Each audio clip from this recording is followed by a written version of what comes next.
अस्सलामुअलैकुम दोस्तों, आज हम बात करेंगे गर्मी में जो लगाए गए हैं बिट के चने, इसके अंदर हमें तीसरी सिंचाई कब करनी है और तीसरी सिंचाई करने से पहले हमें इसके अंदर कौन कौन से कीटनाशक और फंगिसाइड का उपयोग करना है। क्या तीसरी सिंचाई हमें करनी भी चाहिए या नहीं, या इसके बाद भी हमें एक और सिंचाई की आवश्यकता होगी। तो किसान साथियों, आप अगर हमारे वीडियो पर पहली बार आए तो हमारे चैनल को सब्सक्राइब कर लीजिए और वीडियो को लाइक ज़रूर कर लीजिए। किसान साथियों, आप देख सकते हो कि जो मैंने 14 जनवरी को बिट की चने जो गर्मी की फसल के रूप में लगाए थे, इनकी आज कंडीशन कुछ इस प्रकार है। आपको बहुत ही शानदार प्लाट दिखाई दे रहा है। किसान साथियों, मैं बता दूं कि गर्मी में जो बिट की चने लगाए जाते हैं, इसके अंदर मुख्यतः 3 से 4 सिंचाइयों की आवश्यकता होती है, जो कि गर्मी की फसल के रूप में लगाए जाते हैं।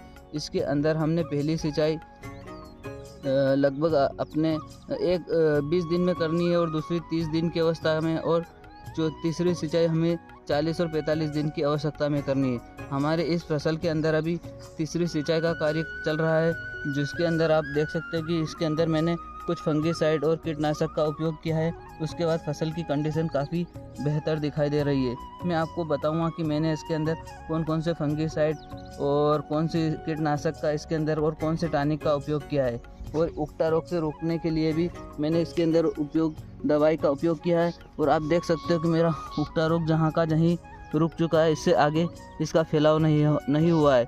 आप देख सकते हो कि इनकी जड़ों के अंदर कितनी ज़्यादा फंगस हो रही थी और पौधे इसके बाद वहीं पर रुक चुके हैं। तो किसान साथियों, हमारे चैनल को सब्सक्राइब और वीडियो को लाइक ज़रूर कर लीजिए। वीडियो में आगे बढ़ते हुए बताते हैं हमें क्या क्या करना चाहिए।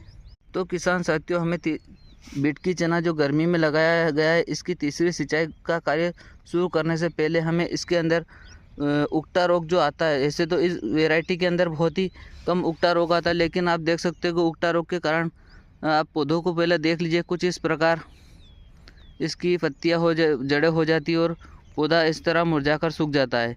इस रोग को रोकने के लिए आप इन पौधों को खेत से उखाड़कर बाहर भी कर सकते हो। आप खेत के अंदर घूम के जहाँ भी आपको ये पौधे दिखाई दे, इनको उखाड़ कर बाहर फेंक दीजिए, या फिर आप इसके अंदर फंगिसाइड जो आते हैं, इनको अंतर प्रवाही और स्पर्शी दोनों ही प्रकार के फंगस को जो रोकने वाले फंगिसाइड आते हैं, उसका स्प्रे करना है। इसके लिए मैंने अपनी इस फसल के अंदर मैंने ओसिस का नक्सू जो आता है, उस कंपनी के फंगिसाइड का उपयोग किया। आप अपने नज़दीकी दवाई के स्टोर से, जहाँ से अपनी दवाइयाँ मिलती है कीटनाशक, वहाँ से आप चने की फसल के उकटा रोग के लिए कोई भी फंगिसाइड का स्प्रे करना है तीसरी सिंचाई के पहले। और इसी के साथ इसके अंदर हमें, आप देखोगे कि हमने जब दूसरी सिंचाई की थी, उस समय हमारे पौधों के अंदर ये ब्रांच जो एक्स्ट्रा ब्रांच थी, ये बिल्कुल भी नहीं थी।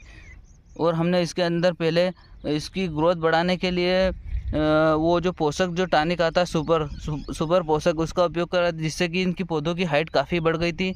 और इसके अंदर मैंने ये एक्स्ट्रा ब्रांच के लिए अभी इसके अंदर BSF का लिहोसिन का स्प्रे किया, जिससे कि आप देखोगे कि पौधों की जो आगे की बढ़वार थी वो बिल्कुल रुक चुकी है।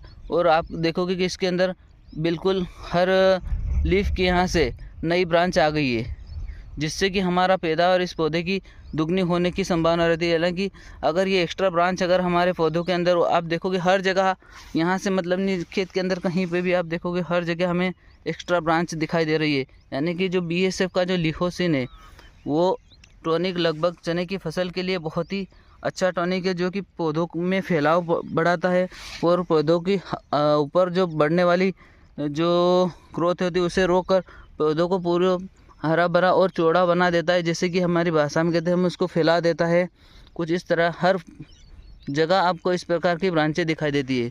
किसान साथियों, इस समय हम जब तीसरी सिंचाई कर रहे हैं, जब हमारी चने की फसल लगभग 1.5 महीने की हो गई, इस समय हमें, आप देखोगे कि कई जगह हमें बारीक बारीक छोटी छोटी इल्लियों का प्रकोप दिखाई देता है। इस समय हमें, आप देखोगे कि हमारे चनों के अंदर आप देखोगे फ्लावरिंग की अवस्था होती है और फूल भी आना शुरू हो जाता है। इस समय हमें अपनी फसल को इल्लियों से बचाने के लिए इसके अंदर इमामेक्टिन बेंजोएट जो आती है, उसका स्प्रे कर देना, जिससे कि इसके अंदर जो भी तीसरी सिंचाई करने के बाद लगभग 8-10 दिन तक इसमें बतर नहीं आएगी, जब तक अब हमारी फसलों की इल्लियों से सुरक्षा रहेगी।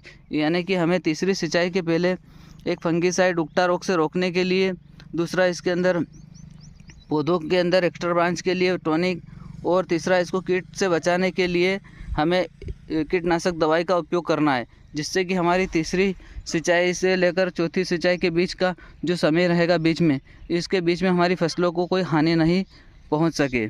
और एक बात बता दूं किसान साथियों कि हमें तीसरी सिंचाई करने के लिए समय के साथ साथ आपको देखना होगा कि हमारे खेत के अंदर काफ़ी अच्छी बतर आनी चाहिए। आप देख सकते हो कि कितनी ज़्यादा हमारे खेत के अंदर दरारें हो चुकी है, उस समय ही हमें इसके अंदर सिंचाई करनी है।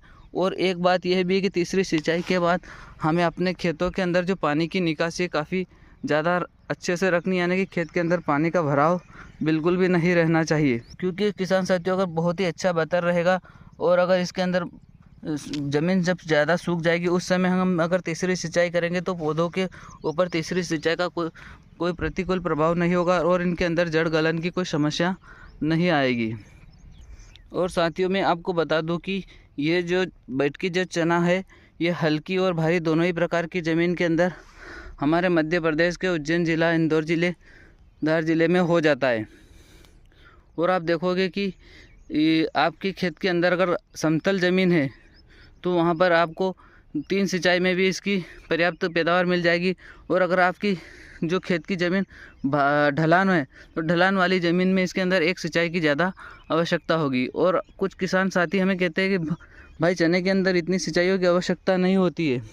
तो मैं आपकी जानकारी के लिए बता दूं कि ये गर्मी के अंदर लगाई गई फसल है, क्योंकि गर्मी के मौसम में बहुत ही जल्दी ज़मीन सूख जाती है और पौधों के अंदर पानी का तनाव बहुत ज़्यादा दिखाई देता है। इस कारण हमें गर्मी की फसल के रूप में अगर इस वैरायटी को लगा रहे तो हमें ज़्यादा सिंचाइयों की आवश्यकता होगी। और अगर हम सीजन के फसल के रूप में अगर लगाते हैं तो इसके अंदर हमें कम सिंचाई में भी हमारी कार्य हो जाता है। किसान साथियों मैं आगे इसका वीडियो जब बनाऊँगा, जब इसके अंदर सारी फलियाँ बन जाएगी और लास्ट इसके अंदर कौन सा मैं दवाई का स्प्रे करूँगा वो भी मैं आपको दिखाऊंगा। किसान साथियों मेरा वीडियो आपको कैसा लगा कमेंट करके ज़रूर बताइए, और आपकी कुछ व्यक्तिगत राय हो तो हमें ज़रूर बताइए। किसान साथियों आपका अंत तक वीडियो देखने के लिए बहुत बहुत धन्यवाद।